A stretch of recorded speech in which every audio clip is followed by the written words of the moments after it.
gens me disent « Jacob, as-tu peur ?» Je leur réponds « Non, honnêtement, je n'ai pas peur. Je suis tellement frustré et fatigué de voir des gens à Gaza se faire exploser tous les jours sans discernement et mourir de faim. Je n'ai pas peur d'être un martyr si cela arrive. » La flottille de la Liberté pour Gaza est sur le point de reprendre la mer, cette fois avec un équipage de 18 membres à bord du Andela. Cela arrive quelques semaines seulement après que le Madeleine a été intercepté par les forces israéliennes. Leur objectif reste le même, briser le siège israélien et acheminer de l'aide à Gaza.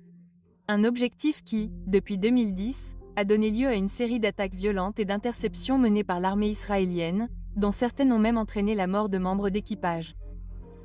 La question est donc de savoir si cela fonctionnera cette fois ou si le véritable objectif est quelque chose au-delà de la destination. Nous voulons nous lancer dans une mission plus importante. Dès que nous le pourrons, nous le ferons. Mais si nous n'avons qu'un seul bateau, nous y allons avec un seul bateau. Le Honda n'est pas plus grand que leur bateau de pêche. Il est exigu. C'est lent. Il n'a même pas pu décoller l'année dernière en raison d'une panne de moteur. Cette fois, il devra s'arrêter à nouveau en Italie avant de lancer sa dernière offensive vers Gaza. Mais qu'est-ce qui les pousse à avancer dans ce qui semble être un voyage périlleux et quelque peu futile? J'ai parlé à Thiago Aya, qui était membre d'équipage à bord du Madeleine et organisateur de la flottille Honda. Nous savons maintenant que les conditions sont très difficiles. Ils venaient de bombarder notre bateau un mois auparavant et nous sommes allés sur le plus petit bateau que nous ayons, car tous les risques que nous prenons ne représentent qu'une fraction de ceux que courent les Palestiniens. L'équipage est une fois de plus composé de personnes aux professions et aux parcours divers, dont 5 ressortissants américains. L'un d'eux est Jacob Burgerer, un acteur et militant juif américain qui a participé à la mission de la flottille et a été bombardé au large de Malte un mois seulement avant le départ du Magen.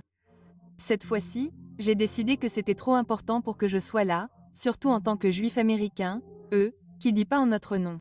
Je suis célèbre sur les réseaux sociaux depuis 2017, et les gens ont malheureusement tendance à m'écouter parler de la Palestine et de ce genre de choses plus qu'à écouter un Palestinien qui a perdu des membres de sa famille et qui a traversé cette épreuve. Ainsi, la Freedom Flotilla Coalition, le réseau international populaire à l'origine du Andela, organise des missions comme celle-ci depuis 2010.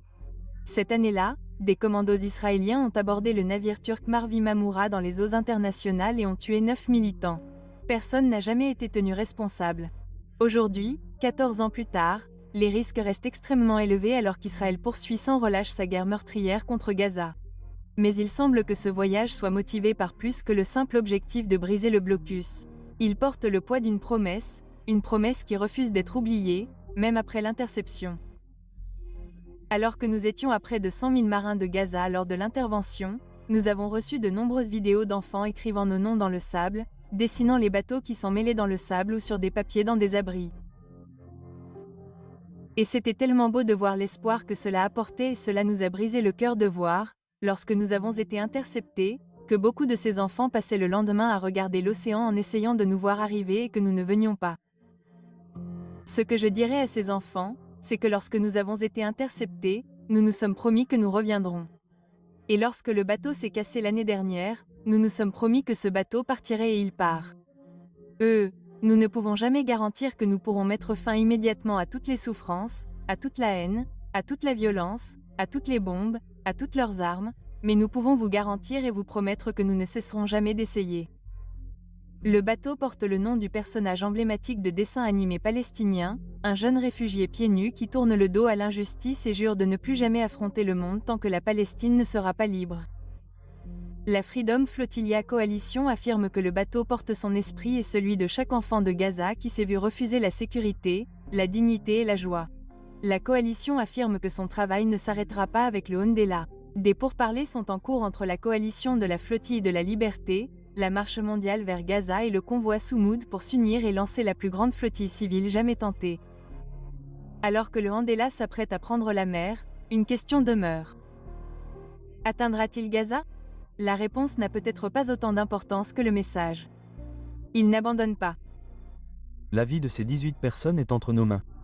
Nous devons être trop grands pour qu'ils ne puissent pas se permettre de nous arrêter. Mon message aux enfants de Gaza est que nous sommes là pour vous. Nous faisons tout ce que nous pouvons, nous nous battons bec et ongles.